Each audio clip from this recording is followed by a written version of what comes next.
కొన్ని రోజులుగా స్టాక్ మార్కెట్లో రంకెలేసిన బుల్ ఇవాళ బేర్ దెబ్బకు విలవిల్లాడుతున్నాయి. భారతీయ స్టాక్ మార్కెట్లు బేర్ దెబ్బకు భారీ నష్టాల్లో ట్రేడ్ అవుతున్నాయి. బెంచ్ మార్క్ ఇండెక్స్ సెన్సెక్స్ 1100 పాయింట్లు, నిఫ్టీ 300 పాయింట్ల నష్టంతో ట్రేడ్ అవుతున్నాయి.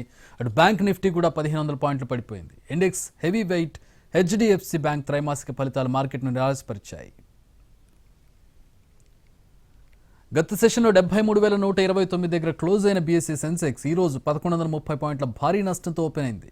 నిన్న 22,032 దగ్గర ఆగిన ఎన్ఎస్సి నిఫ్టీ ఈ రోజు 384 పాయింట్ల బలహీనతతో 21,647.25 స్థాయి వద్ద ప్రారంభమైంది. నిన్న ట్రేడింగ్ టైం ముగిసిన తర్వాత హెచ్డిఎఫ్సి బ్యాంక్ Q3 ఫలితాలు విడుదలయ్యాయి. ఈ ప్రభావం ఈ రోజు ఉదయం కనిపించింది. సెన్సెక్స్లోని చాలా బ్యాంక్ షేర్లు పతనమయ్యాయి.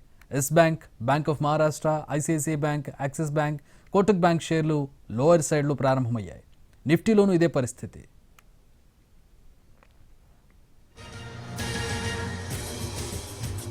ఇవాళ సెన్సెక్స్లో Cochin shipyard, CGCL, MSTC limited, ICICI general insurance, SJVN top గెయినర్స్గా ఉన్నాయి.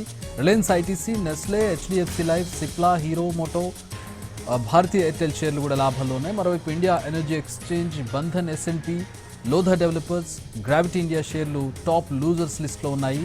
Wipro, Tata steel, Hindalco, Tata Motors, Bajaj auto కూడా టాప్ లూజర్స్గా నిలిచాయి.